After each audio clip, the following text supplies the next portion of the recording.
All right, Shalom. I'd like to start up by saying Kyle Halayim La Yahweh, Ba'ashem Yahweh Shai, Ba'ashem Harikah Kodash Ma'amah. Double honors to the elder apostles, the great millstone, and my elder Heroin as well. Salutations to the argument that are pushing the truth, sincerity, and truth. And peace and blessings to the men, women, and children that believe in the name of Yahweh Ba'ashem Yahweh Shai. All right, I'm Kanaksan Ba Yashala from the Lions of the Yashala camp. This is going to be a continuation of A Nation Divided Against Itself Can't Stand. So, we last left off with the foundation and the infrastructure of America, how it was created off the vision with 9 events that led to the Civil War, which ultimately they never that was when it was the 13 colonies around that time. But for them to name it the United States, it never became united. It kept that it kept that same ideology of division, right? And they spread that throughout the whole earth, man. You know? So I want to get into that a little bit. Lord willing, this lesson to edify and to serve this purpose for the hopeful elect, the ones that truly believe in the name of Yahweh Ba'ashem Yahweh Shai. So now, the first thing I want to start with is the division between the Korean Peninsula, all right? So how did there become a North Korea and a South Korea when they're all the same people? How did that division come about? All right, so it happened after World War II, when Russia took the North and America took the South. All right, and so from around 1945 to 1948 is when it started, and the completion was in the 1950s. All right, so now let's start out with that. All right, it says why is there? Oh, this is an article that I found. It says, why is there a North and South Korea? All right. Before there was a South and North Korea, the peninsula was ruled by a dynasty known as the Chosen Dynasty, which existed for more than 5 centuries until 1910. This period during which an independent Korea had diplomatic relations with China and Japan ended with Imperial Japan's annexation of the peninsula. Japan's colonial rule lasted 35 years. When Japan surrendered to the Allies in 1945, the Korean Peninsula was split into 2 zones. The occupation, United States controlled the South Korea, Soviet Union controlled the North. Amid growing Cold War tensions between Moscow and Washington in 1948, 2 separate governments were established in the Pyongyang and Seoul. Kim Il-sung, leader of North Korea, was a former guerrilla who fought under Chinese and Russian command. Syngman Rhee, a Princeton University educated staunch anti-communist, became the first leader of South Korea. All right. So this happened because Korea was under Japanese rule, right? So when Japan surrendered to America with the bombing with the 2 atomic bombs over Hiroshima and Nagasaki, right? That's when the division came. Neither Russia or America was going to allow the other to get the full Korean Peninsula. All right. It says, in an attempt to unify the Korean Peninsula under his communist regime, Kim Il-sung invaded the South in June 1950. With Soviet aid. All right. This brought South Korea and the United States, backed by United Nations, to fight against the newly formed People's Republic of China and North Korea. And you see that America is really trying to declare war on China again today. I just watched a lesson that the elders was doing, talking about the the unidentified flying objects, the surveillance balloons that's been flying over. And you can kind of see that they're trying to provoke China into a war, right? China and Russia. It says this brought South Korea and the United States, backed by United Nations, to fight against the newly formed People's Republic of China and North Korea.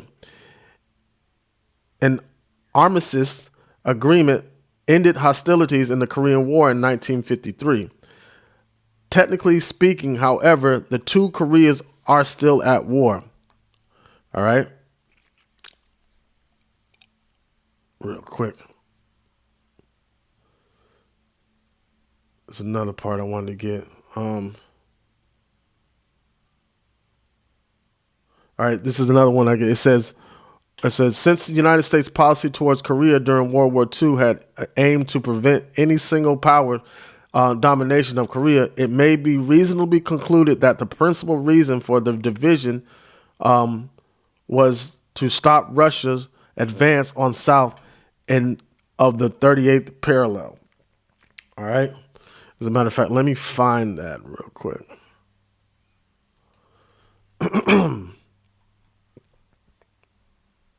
I thought it had somewhere in this article, but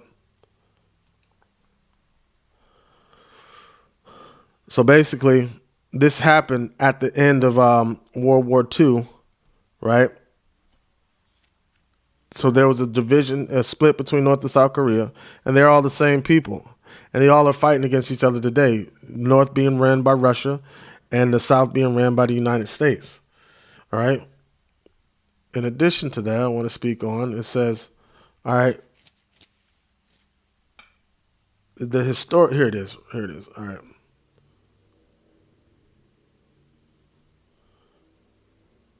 All right. This is talking about the Cairo Declarations. All right. It says the Cairo Declaration issued in December 1st, 1943 by the United States, Great Britain, and China pledged independence for Korea in due course.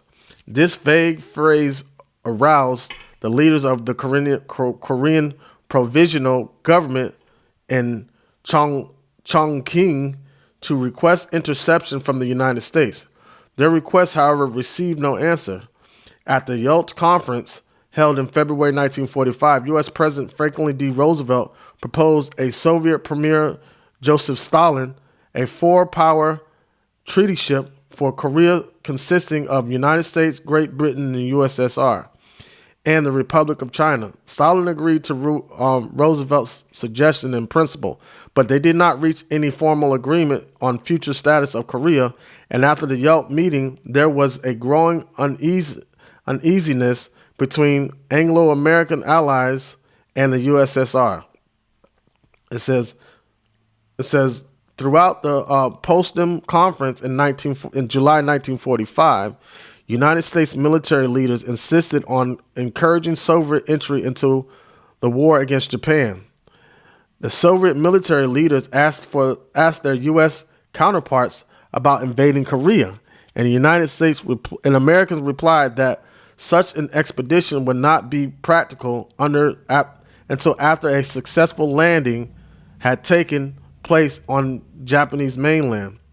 The ensuing Potsdam Declaration included the statement that the terms of the Cairo Declaration, which promised its independence, should be carried out. So that's a lie. And the terms of the entry into the war against Japan on August 8th, the USSR pledged to support the independence of Korea. It says, on the following day, Soviet troops went into action in Manchuria and North Korea. It says, the General Order Number 1, drafted on August 11th by the United States for Japanese surrender terms in Korea, provided the Japanese force north of latitude 38 north, the North parallel, to surrender to the Soviet and those south that the line, to those Soviets and those south of that line, the Americans. All right. So now the 38th parallel is a division that separates the peninsulas. I want to say. Let me look at it. All right. It says the 38th parallel, popular name given to latitude 38 north in the East Asia, roughly demarcates North Korea and South Korea. The line was chosen by the United States military planners at the Potsdam Conference, July 1945, near the end of World War II, as an army boundary north of which the USSR was to accept the surrender of the Chinese forces in Korea, and south, which the Americans were to accept the Chinese surrender. The line was intended as a temporary division of the country, but the onset of the Cold War led to the establishment of a separate United States-oriented regime in South Korea under Syngman Rhee and a communist regime in North Korea under Kim Il-sung. All right. So now they never got their independence claimed. All right. It says after the outbreak of the Korean War between North and South Korea in June 1950, United Nations forces, which under U.S. General Douglas MacArthur had come to the aid of the South, moved north of the 38th parallel in an attempt to occupy North Korea. With the intervention of Chinese troops in support of the North, the war came to a stalemate roughly along the parallel. The ceasefire line fixed at the time of the Armistice Agreement gave South Korea possession of an eastern mountain area north of the peninsula, which was the major battlefront when the declaration line was fixed. Likewise, North Korea was given a roughly triangular portion of territory south of the 38th parallel and west of the longitude 127 degrees east. That concluded the city of Kaesong. All right.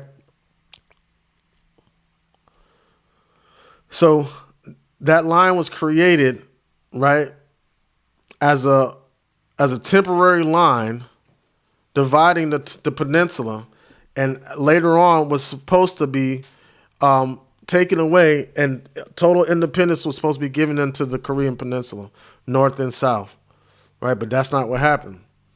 All right. It says, so going back to this article, it says the General Order Number 1, drafted in August 11 by the United States for Japanese surrender terms in Korea, provided the Japanese forces with north latitude 38 north, the 38th parallel, to surrender to the Soviets, and those that on the south surrender to Americans. Stalin did not object to the contents of the order, and on September 8th, American troops landed in southern Korea, almost a month after the first Soviet entry. One of the following days, the United States received the Japanese surrender in Sewol. There are now two zones, northern and southern, for the Soviets had already begun to seal off the 38th parallel. The historic decision to divide the peninsula has aroused speculations on several counts. Some historians attribute the division of Korea to military expediency in receiving the Japanese surrender, while others believe that the division was a measure to prevent the Soviet forces from occupying the whole Korea. Since the United States policy towards Korea during World War II had aimed to prevent any single power's domination of Korea, it may be reasonably concluded that the principal reason for the division was to stop Soviet advance south of the 38th parallel. All right. So that was ultimately what the goal was to stop Russia or the Soviet Union from gaining total access of the Korean peninsula. Peninsula. There we go. So now, that was the division caused by World War II, and primarily from America, because remember, America said that they were going to give Korea their independence, but that never happened. That was under President Roosevelt, right? That never happened. Korea never got their independence from Japan. They just got their regime changed by North changed by the Russians and South changed by the United States of America. All right. So that's just showing that ideology of division that Esau likes to play with. That's what they're all about, divide and conquer. But that's gonna be what's gonna lead them to their downfall, man. And it's all being done by Yahweh by Hashem Yahushai. And Yahushua said, a nation divided against itself cannot stand. So America knows that. So they created division in all these nations. Next, we want to go into China and Taiwan. You know? China and Taiwan. So now the separation from Taiwan and China, right? So we're going to go to the Taiwan Straits crisis from 1954 to 1955, and also reiterated again in 1958. All right. So it says tensions between, now in this position right here, America didn't do anything necessarily to separate China and Taiwan. However, they were going through a civil war. And once that split came, America said, but through democracy, like how they always do, we'll protect you, Taiwan, from them. But they're the same people, right? But then you had something that came on later called the one China policy, right? And we're going to get into all that, which China recognizes Taiwan as being a part of China, all right? But America had a different plan. All right, so it's, so tensions between the People's Republic of China and the Republic of China, right, in the 1950s resulted in an armed conflict over strategic islands in the Taiwan Strait. On two separate occasions during the 1950s, the People's Republic bombed islands controlled by the PRC, all right, People's Republic of China, bombed islands controlled by the ROC, which is the Republic of China, right? One was a nationalist party. The Republic of China was a nationalist party, and the People's Republic of China was a communist party. Two different leaders. That was the split in China at the time, okay? The United States responded by actively intervening on behalf of the Republic of China, all right? Being busybodies, all right? And meddling on other people's affairs. For now, let's get into some scriptures real quick. I was going to save the bringing these out to the end, but nah, let's go ahead and let's get this. Let's get Habakkuk chapter 2.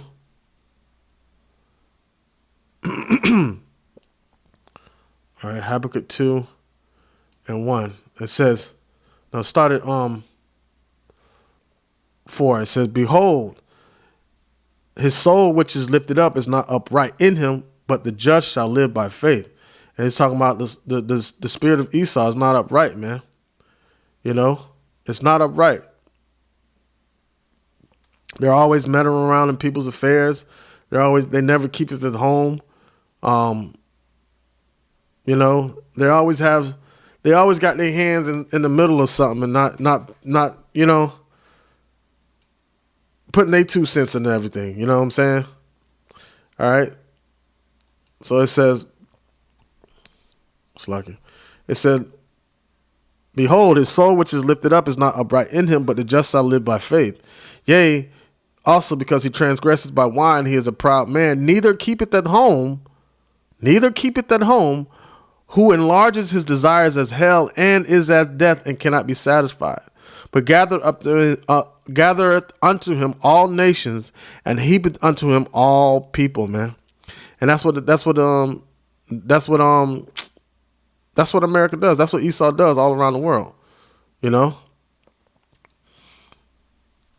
So they're always meddling in other men's affairs, like being busybodies, you know. It says, shall not all these take up a proverb against him and a taunting proverb against him and say, woe to him that increases that which is not his? How long? And to him that laded himself in thick clay. And America's in debt. That thick clay means debt. America's in debt with these other nations, man. So all the things all these nations that they've been imposing their will upon and changing their regime, they're indebted to these nations, man. And they're in a debt by the dollar, by using the dollar and taking care of the resource and taking the resources off the earth when the dollar doesn't amount to anything, right? But those resources didn't go to America, it went to Britain over there in England or whatever, over there in that region, because that's where it all started from. And the Lord is going to destroy this place all the way to the sides of the pit, meaning that place over there. So neither keepeth at home and enlarges his desires as hell, man. It is as death. All right. So America got involved with the Civil War and the Taiwan Straits crisis. All right. And that was around 1955 when they got involved. All right. It says the importance of the islands in the Taiwan Strait was rooted in their geographical proximity to China and Taiwan and their role in the Chinese Civil War. All right. Jinmen two 2 miles from the mainland Chinese city of Ximen, and Mazu, 10 miles from the city of Fusu, are located approximately 100 miles west of Taiwan. All right. It says when the nationalist government of the Republic of China under Chiang Kai-shek recognized that it had lost control of mainland China during the Chinese Civil War, the officials and part of the nationalist army fled to the island of Taiwan, establishing troops on these two islands of Dexian Islands further north. In the early 1950s, Chiang's forces launched minor attacks from Jinmen and Matsu against the coast of mainland China. Leadership on both sides of the straits continued to view the islands as potential launching pads for the Republic of China invasion to retake China's mainland and had interest in controlling the islands. U.S. policy towards East Asia in the early Cold War contributed to the tensions in the Taiwan Strait. That's them meddling around again. In the late 1949 and early 1950s, American officials were prepared to let the People's Republic of China forces cross the strait and defend Chiang, but after the outbreak of the Korean War in 1950, the United States sent a seventh fleet onto the Taiwan Strait to prevent the Korea conflict from spreading south. The appearance of the seventh fleet angered the Chinese communists, who transferred their troops poised for their invasion of Taiwan to the Korean front. This served a delay military conflict in the strait until the United States withdrew its fleet after the Korean War. It says, where's the part?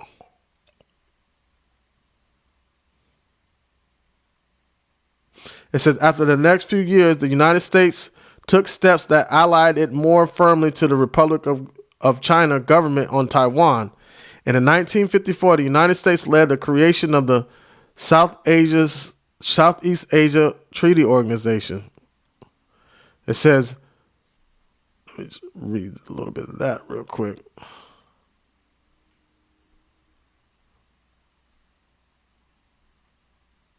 Shalakia.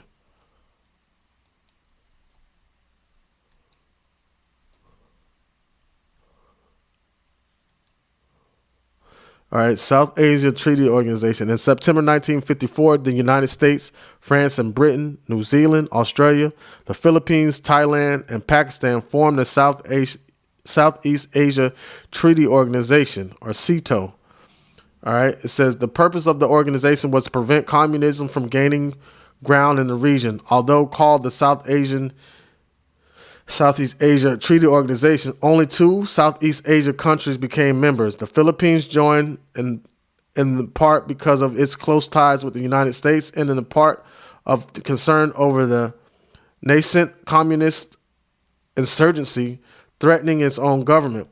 Thailand similarly joined after learning a newly established Thai Autonomous Region and Yunnan province in South China, expressing concerns about the potential for Chinese communist subversion on its soil. The rest of the region was far less concerned about the threat of communism and to internal subtlety. All right, so now that was put in place to kind of stop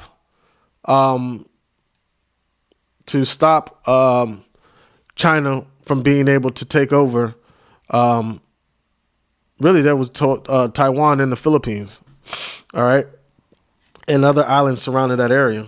It says, all right, so back to the other article. It says, over the next few years, the United States government took steps that allied it more firmly to the Republic of China government on Taiwan. In 1954, the United States led the creation of a Southeast Asia Treaty Organization, which designed to unify the region against the perceived communist threat. Moreover, the United States officials openly debated the possibility of signing a mutual defense treaty with Chiang Kai-shek. All right, the People's Republic viewed these developments as threats to its national security and regional leadership.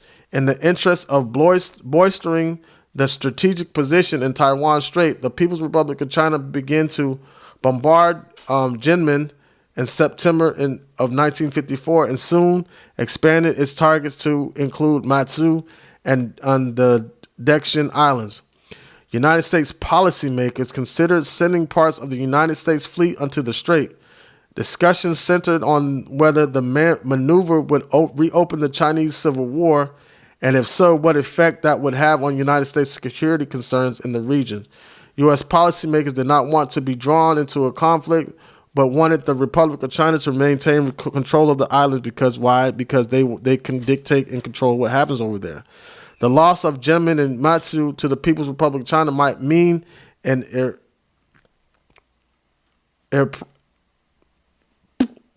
probable blow to the nationalist army morale and the legitimacy of the Republic of China's regime on Taiwan. All right, so now it says the situation in the Straits, all right, deteriorated in the late 1954 and early 1955, prompting the United States government to act. In January 1955, the United States Congress passed the Formosa Resolution, Formosa Revolution, which gave President Eisenhower total authority to defend Taiwan off the shore and the shore islands. All right. The United States government then announced its determination to defend Taiwan against communist attack, although it did not specify the territory included within the defense perimeter. So they're just really taking over that whole land, like acting like they're coming in the name of democracy. All right, but it's all about war. All right, so let me get a scripture on that real quick. Psalms 55 and 21. It says, the words of his mouth were smoother than butter, but war was in his heart. Right, because they came to the ROC, the Republic of China, like, hey, listen, we're going to protect you from this communist regime that's trying to take over your people. We're going to give your people democracy. We're going to give your people liberty. We're going to give your people freedom against this tyrant, who are the same individuals. They're the same people, but that ideology of division, which America was built upon, is what they were spreading. Right? It says his words were smoother than butter, but war was in his heart. His words were softer than oil, but yet were they drawn swords. And it was all a political ploy for them to gain total control over that region. All right. So that happened in 1955, but in 1971, well, let's get into this resolution. It's resolution 2758. It says the United Nations General Assembly Resolution 2758, known as the Resolution on Admitting Peking, was passed in response to the United Nations General Assembly Resolution in 1668 that required any change in China's representation in the UN be determined by 2/3 votes, referring to Article 18 of the UN Charter. The resolution passed on October 25th, 1971. All right, so this came later, right? Recognized the People's Republic of China as the only legitimate representative of China to the United Nations and removed the respective representative of Chiang Kai-shek, referring to the Republic of China, from the United Nations. All right. China was one of the original 51 member states of the United Nations, which was created in 1945. At the time, the Republic of China, led by Kuomintang, Chinese Nationalist Party, was the government of China. The Republic of China Army was engaged in the Civil War. All right, we talked about all that. So basically, that was the background of it. But where is it? All right.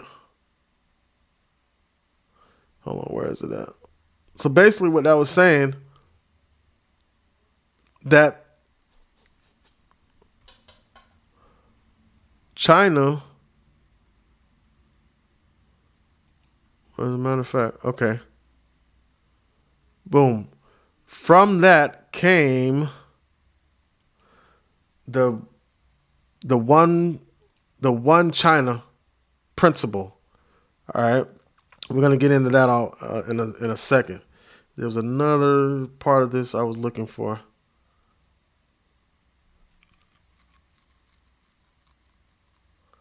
All right, it says, all right, the PRC claimed to be the successor government of the ROC, while the Kuomintang in Taiwan campaigned the continued existence of the Republic of China. Both claimed to be the only legitimate Chinese government, and each refused to maintain the diplomatic relations with the country that have recognized each other. The ROC continued to represent China in the UN until the resolution 2758. All right, so now China was recognized by the resolution 2758. China was recognized as the only legitimate representative to Taiwan in those areas that were controlled by the ROC, because the ROC was no longer part of the UN United Nations General Assembly. All right, or the UN Charter. Slovakia. So that from there came the One China principle. The One China principle is a position held by the People's Republic of China that there is only one sovereign state under the name China, the PRC, serving as the sole legitimate government of that China, and Taiwan is part of China. It is opposed to the idea that there are two states holding the name China, the People's Republic of China and the Republic of China, as well as the idea that China and Taiwan form two separate countries.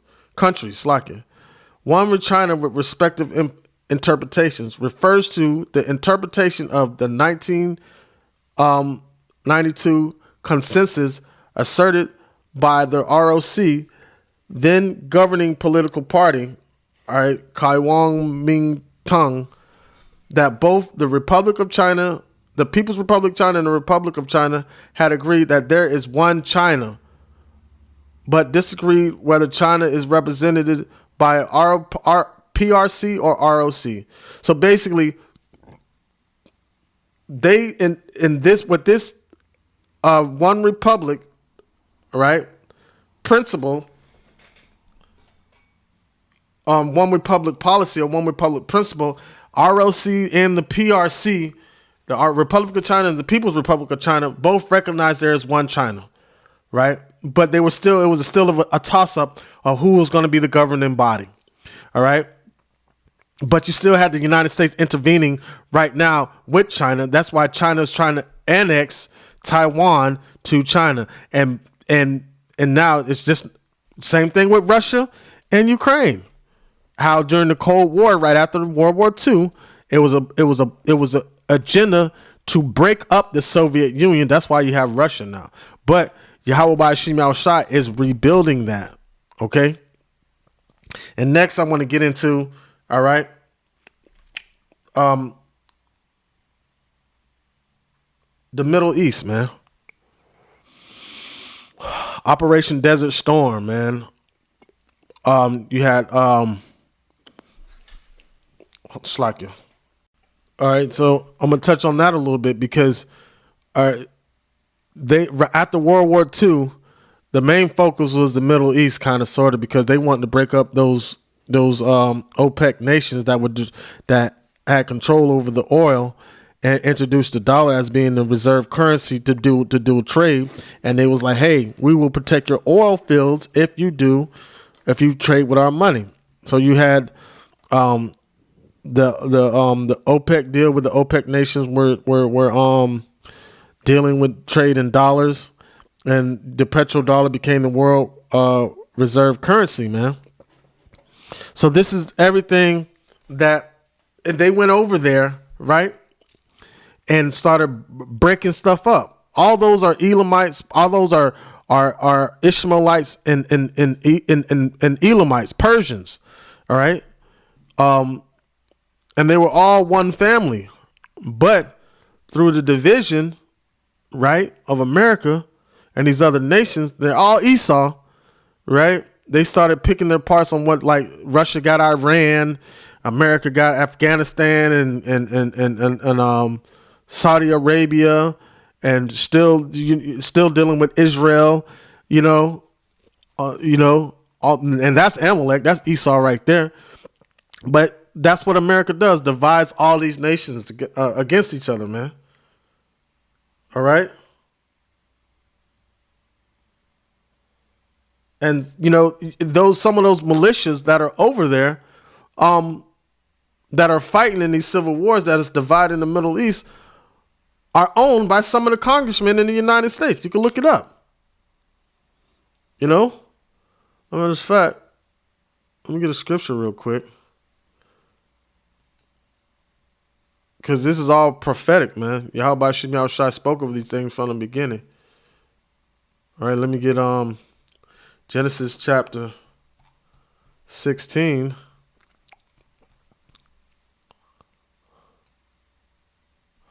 Verse 11. And it says, "And the angel of the Lord said unto her, Behold, thou art with child, and shalt bear a son, and shall call his name Ishmael." This is from Hagar, the bondwoman. "Because the Lord hath heard thy affliction. And he will be a wild man. His hands will be against every man, and every man's hands against him. And he shall dwell in the presence of his brethren," all his brethren. So right now, all those in that same area, they're fighting on every side, man. He is a wild man. Every man's hands against him, and his hands against every man. There's so many wars and proxy wars that are being fought over there, and most of those militias are owned by congressmen, people of the United States government. That's provoking these wars, creating these proxy wars to push their agendas. And that's all going to be to their demise, man. The Lord's going to destroy this place. That's why Babylon has to be destroyed, man. Who ruled the nations with anger. Let me get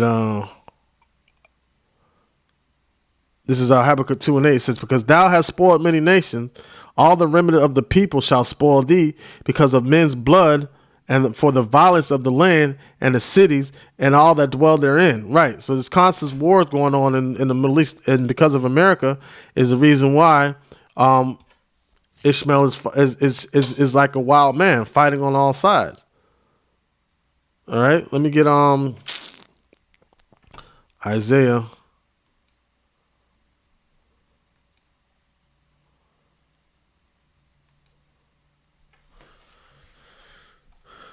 chapter 14.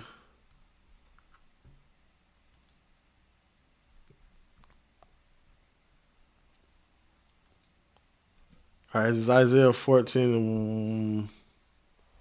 14.